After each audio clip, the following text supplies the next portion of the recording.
اگر کسی کو صبر نہیں آتا تو وہ کیسے اپنے اندر صبر پیدا کرے؟ اس کا سب سے پہلا طریقہ یہ ہے، اس زندگی کی حقیقت کو پہچانیے۔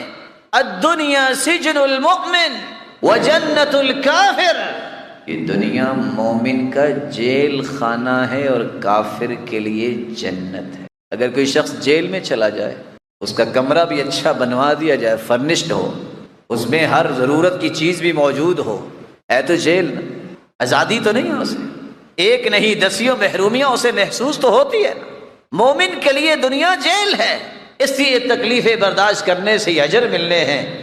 اللہ کے رسول کا فرمان ہے، قیامت کا دن ہوگا جب تکلیفوں کو برداشت کرنے کے اجر ملیں گے، اس وقت تمنا کرنے والا کرے گا لو ان اجسادہم قرضت بالمقارید، کاش دنیا میں کینچیوں کے ساتھ ہمارے جسموں کو کاٹ دیا جاتا، آج جتنا اجر ملا ہے یہ اس سے زیادہ مل جاتا۔ انبیاء پہ بھی مشکلات مصیبتیں آئیں لیکن انہوں نے برداشت کرنا سیکھا اور سکھایا۔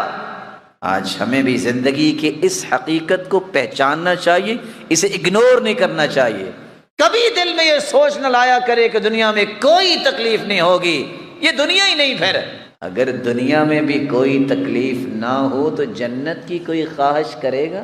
جنت میں کوئی تکلیف نہیں۔ صبر آتا انسان کو اس طرح ہے، سب سے پہلے زندگی کی حقیقت کو پہچانیے۔ زندگی میں جہاں خوشیاں آتی ہیں وہاں انسان کو غمیوں کا بھی استقبال کرنا پڑتا ہے۔ ایک دوسرا طریقہ جس سے آپ اپنے اندر صبر کی صلاحیت پیدا کر سکتے ہیں، وہ اللہ ذوالجلال نے قرآن مجید میں بیان کیا ہے۔ یا ایھا الذین آمنوا استعینوا بالصبر والصلاۃ ان اللہ مع الصابرین۔ ایمان کا دعویٰ کرنے والوں، مدد طلب کرو، کس بات سے؟ بالصبر والصلاۃ، نماز تم پڑھو گے، فرائض کی پابندی کرو گے، نوافل پڑھو گے، سجدہ کرو گے، اللہ تمہارے اندر صلابت اور قوت پیدا کر دیں گے کہ تم صبر کرنے والوں بنو۔ اور آپ صلی اللہ علیہ وسلم کا طریقہ بھی یہ تھا، کان اذا حزبہ امر صلی، آپ کو جب بھی غم آتا، جب بھی پریشانی آتی تو آپ کیا کرتے؟ آپ اللہ کے سامنے سجدہ ریز ہو جاتے۔ عبداللہ ابن عباس رضی اللہ تعالیٰ عنہ کو اطلاع ملی، جا رہے تھے، سواری پہ سوار تھے، اطلاع ملی کہ آپ کے بھائی اللہ کے پاس چلے گئے۔ سواری روکی، نماز شروع کر دی۔ ساتھی نے کہا یہ کیا، آپ جلدی پہنچیے۔ کہاں پہنچ کر کیا کروں گا؟ رب کی امانت رب کے پاس چلی گئی، میں تو صرف اس لیے نماز پڑھ رہا ہوں وہ طاقت تو مجھے مل جائے کہ میں اس صدمے کو برداشت کرنے کے قابل ہو جاؤں، کیونکہ اللہ کے قرآن نے یہ کہا ہے استعینوا بالصبر والصلاۃ۔ تم اگر اللہ ذوالجلال سے مدد طلب کرنا چاہتے ہو تو پھر نوافل پڑھو، تہجد پڑھو، نماز پڑھو اور فوراً اللہ کے سامنے سجدہ ریز ہو جاؤ، تمہارے اندر یہ طاقت آ جائے گی کہ تم بڑے سے بڑے صدمے کو برداشت کر لو۔ ایک تیسرا طریقہ ہے جس سے انسان اگر صبر نہیں آ رہا تو اس کے اندر صبر آ جاتا ہے، اپنی زبان اس پہ اللہ ذوالجلال کا ذکر لاؤ اور اللہ کے رسول پر کثرت سے درود بھیجو۔ الا بذکر اللہ تطمئن القلوب، دلوں کا سکون تو اللہ نے اپنے ذکر میں رکھا ہے، اس لیے قلبی سکون اللہ کے ذکر کے بغیر ممکن نہیں ہے۔ اور اللہ کے رسول صلی اللہ علیہ وسلم نے اس صحابی سے کہا تھا جس نے یہ سوال کرتے کرتے کرتے یہاں تک پہنچا کہ اللہ کے رسول اگر میں کثرت سے درود ہی پڑھتا رہوں تو پھر کیا ہوگا؟ فرمایا اذا تکفی ہمک ویغفر لک ذنبک، میرے صحابی اگر تم کثرت سے درود ہی پڑھتے رہو گے تو خوش ہو جاؤ، زندگی کے سارے غم دور ہو جائیں گے اور سارے گناہ بھی معاف ہو جائیں گے۔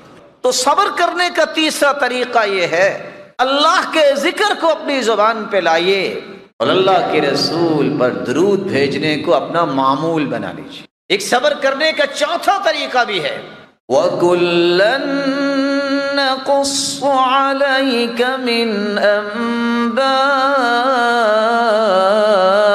الرسل ما نثبت به فؤادك وجاءك في هذه الحق وموعظة وذكرى للمؤمنين۔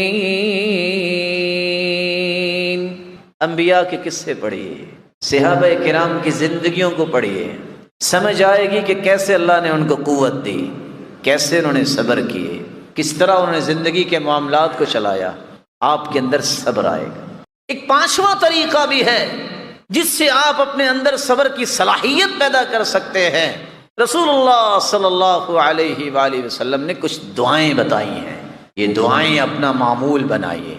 اذا اصاب احدا ہم او غم او سقم او شدہ، کسی کو غم آیا، فکر نے گھائل اور نڈھال کر دیا، بیماری نے لاچار کر دیا، سختیوں کی چکی میں پس گیا ہے، صرف اتنے الفاظ بول دے، اللہ ربی لا شریک لہ۔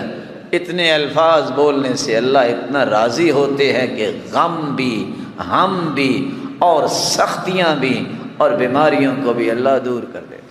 اللہ اللہ ربی لا اشرک بہ شیئا، یہ شخص جو پڑھ لیتا ہے اللہ ذوالجلال اس کے غموں کو اور پریشانیوں کو دور فرما دیتے۔ اللہ کے رسول کان اذا رعہ شیء، آپ کو بھی جب کوئی پریشانی ہوتی تو آپ یہ بھی پڑھتے، یا حی یا قیوم برحمتک استغیث، اللہ میں تیری رحمت کا ہی طلبگار ہوں، اللہم رحمتک ارجو فلا تکلنی الی نفسی طرفۃ عین واصلح لی شأنی کلہ لا الہ الا انت۔ یہ الفاظ پڑھنے والا کبھی کمزور دل نہیں ہو سکتا۔ التلبینہ مجمۃ لفؤاد المریض وتذهب ببعض الحزن، رسول اللہ صلی اللہ علیہ وسلم نے ایک چھٹا علاج بھی بیان کیا، تلبینہ کھاؤ، اس سے انسان کا غم بھی دور ہوتا ہے اور بیماری بھی، جو مریض ہے اس کی بیماری کو بھی لے جاتا ہے۔ ایک ساتواں اور آخری علاج رسول اللہ صلی اللہ علیہ وسلم نے فرمایا، اگر کسی کو صبر نہیں آ رہا تو وہ میری موت کو یاد کر لے کہ اللہ کے پیارے پیغمبر بھی تو دنیا سے چلے گئے، صحابہ پہ کیا گزری ہوگی۔ رسول اللہ صلی اللہ علیہ وسلم نے فرمایا، اللہ ذوالجلال اپنے فرشتوں سے پوچھتے ہیں، اقبضتم ولد عبدی ثمرۃ فؤادہ، جب تم نے روح کو قبض کیا میرے بندے کو، جو دل کا ٹکڑا تھا کسی کا، یہ بتاؤ اس نے پھر کیا کہا؟ کہا اللہ حمدک واسترجعک، اللہ تیری تعریف ہی کی ہے اور یہی کہا ہے انا للہ و انا الیہ راجعون، تعریف ہی کی ہے الحمدللہ انا للہ و انا الیہ راجعون۔ اللہ ذوالجلال فرماتے ہیں ابنوا لعبدی بیتا فی الجنہ وسموہ بیت الحمد، میرا آرڈر یہ ہے فرشتوں، اگر اس نے تعریف کی ہے انا للہ و انا الیہ راجعون پڑھا ہے جنت میں کہ ایسا محل تیار کر دو ان کے لیے کہ قیامت کے دن جب جنتی جنت میں جائیں تو ہر دیکھنے والا اس محل کی تعریف ہی کرتا رہے۔ اللہ ذوالجلال سے دعا ہے، اللہ ذوالجلال ہم سب کو مصیبتوں سے بچائے اور صبر کی توفیق عطا فرمائے۔ جب انسان مومن جو اللہ کے پاس جانے لگتا ہے تو حدیث کے الفاظ ہیں، اللہ تعالیٰ اس کو موت کے قریب اپنی رحمت، اپنی رضامندی اور جنت، کتنی چیزیں؟ 3 چیزیں۔ صحیح مسلم کی روایت ہے 2684، بندہ مومن کو اللہ جان نکالنے سے پہلے 3 خوشخبریاں دے دیتے ہیں، میرے بندے تم میری رحمت کے مستحق ہو، میں تم سے راضی ہوں، تم جنتی ہو۔ اس کے چہرے پہ روشنی آ جاتی ہے تو وہ پھر کہتے ہیں اللہ مجھے فوراً لے جا۔ یہی وہ چیز ہے جو بعض لوگ جب دنیا سے جاتے ہیں تو ان کی مسکراہٹ نظر آ رہی ہوتی ہے، اللہ سبحانہ و تعالیٰ نے ایک لوگوں کو خوشخبری دلوا دیتے ہیں۔ اور جب کسی کو اللہ ذوالجلال اچھی موت نہیں دیتے، کافر جو ہوتا ہے اس کو بھی خوشخبری سنائی جاتی ہے۔ وہ خوشخبری کیا ہے؟ تمہیں عذاب بھی ملے گا اور اللہ تجھ سے ناراض ہیں، اب سوچ سکتے ہیں پھر وہ عذاب اور ناراضگی کو لینے کے لیے کیسے چاہت کرے گا کہ میں اللہ سے ملوں۔ اللہ ذوالجلال موت سے پہلے ہر ایک کو اپنی رحمت، رضامندی اور جنت کی خوشخبری نصیب فرمائے۔ اچھی موت کی ایک دوسری نشانی یہ ہے کہ انسان جمعے کے دن فوت ہو، یہ جمعے کی رات کو فوت ہو۔ رسول اکرم صلی اللہ علیہ وسلم کا فرمان ہے، جامع ترمذی کی روایت ہے 1074، جو شخص جمعے کے دن یا جمعے کی رات کو فوت ہو جاتا ہے اللہ اسے عذاب قبر سے محفوظ کر دیتا ہے۔ ایک تیسری بات بھی جو ہے انسان کی اچھی موت کی نشانی ہے، رسول اللہ صلی اللہ علیہ وآلہ وسلم نے فرمایا، جو اللہ ذوالجلال کی راہ میں شہید ہو جائے، اس سے اچھی موت کون سی ہو سکتی ہے؟ صحابہ کرام نے سوال کیا، اس کا مطلب ہے شہید تو بہت تھوڑے ہوں گے؟ فرمایا سنو، شہید جو ہیں وہ تھوڑے نہیں ہیں، بلکہ آپ صلی اللہ علیہ وسلم نے پھر اس کی اقسام گنوائیں۔ فرمایا ایک وہ ہے جو اللہ ذوالجلال کی راہ میں دین کی سربلندی کے لیے اپنی جان کا نذرانہ پیش کرتا ہے، ایک شہید ہے وہ۔ والغرق شہید، کوئی ڈوب کے فوت ہو جائے وہ بھی شہید۔ والہدم، اگر کسی پہ کوئی دیوار گر گئی ہے یا کوئی اور چیز گر گئی ہے وہ فوت ہو جائے تو وہ بھی شہید۔ والموت بالحرق، کوئی آگ میں جھلس گیا فوت ہو گیا وہ بھی شہید۔ والمبطون شہید، ایسا انسان جس کو پیٹ کی بیماری کوئی بھی بیماری لگی ہے وہ بھی شہید۔ والمطعون شہید، اور طاعون کی بیماری میں جو فوت ہو گیا وہ بھی شہید۔ من قتل دون عرضہ فہو شہید، جو اپنی عزت بچاتے ہوئے فوت ہو گیا وہ بھی شہید۔ من قتل دون مالہ فہو شہید، کوئی ڈاکو ڈکیت آ کے اس سے مال چھینتا ہے، اسی اثناء میں اس پہ اس طرح حملہ ہوتا ہے وہ فوت ہو جاتا ہے وہ بھی شہید۔ اور جو عورت زچگی کے وقت فوت ہو جاتی ہے ولادت کے وقت وہ بھی شہید ہے۔ رسول اللہ صلی اللہ علیہ وآلہ وسلم نے یہ بات بھی صحابہ کرام کو سمجھا دی۔ اور کتنا خوبصورت ایک چوتھا جو ہے وہ سبب ہے جو نشانی بن جاتی ہے، اللہ کی راہ میں پہرا دینے والا جو ہے اور ایسا پہرا دیتے ہوئے اللہ کے پاس جاتا ہے، یہ بھی انسان ایسا انسان ہے کہ اس کو اللہ نے اچھی موت عطا کی۔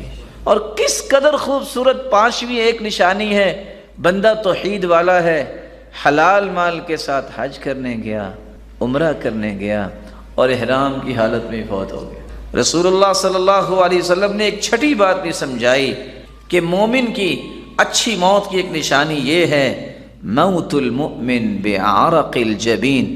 مسند احمد کی روایت ہے، مومن جب فوت ہوتا ہے تو اس کی پیشانی پہ پسینہ آ جاتا ہے، اور ساتویں اور آخری نشانی اس کی زبان پہ لا الہ الا اللہ اللہ جاری کر دیتے ہیں۔ رسول اللہ صلی اللہ علیہ وآلہ وسلم نے فرمایا، من کان آخر کلامہ لا الہ الا اللہ دخل الجنہ، جس کی زندگی کے آخری کلمات لا الہ الا اللہ ہوں وہ اللہ کی جنت کا مہمان بنتا ہے۔ حدیث یہ ہے، لقنوا موتاکم بلا الہ الا اللہ، جب کوئی قریب المرگ ہو تو اسے کلمہ پڑھایا کرو، تلقین کیا کرو، وہ کلمہ پڑھے۔ یہ اچھی بات ہے کہ ڈاکٹر کے پاس لے کے جائے، جلدی سے دوائی کھلائے اور پانی پلائے، لوگ ایسا کرتے ہیں، لیکن جو اچانک قومے میں چلا جائے یا اچانک اس کے اس طرح مسئلہ ہو اس کو پانی نہیں پلاتے، طب بھی اس کی مخالفت کرتی ہے، ڈاکٹر کے پاس لے جانا چاہیے۔ لیکن کتنا بڑا احسان ہے کہ باقی لوگ یہ کام کرے کہ بیٹھ کے کلمہ پڑھا دے۔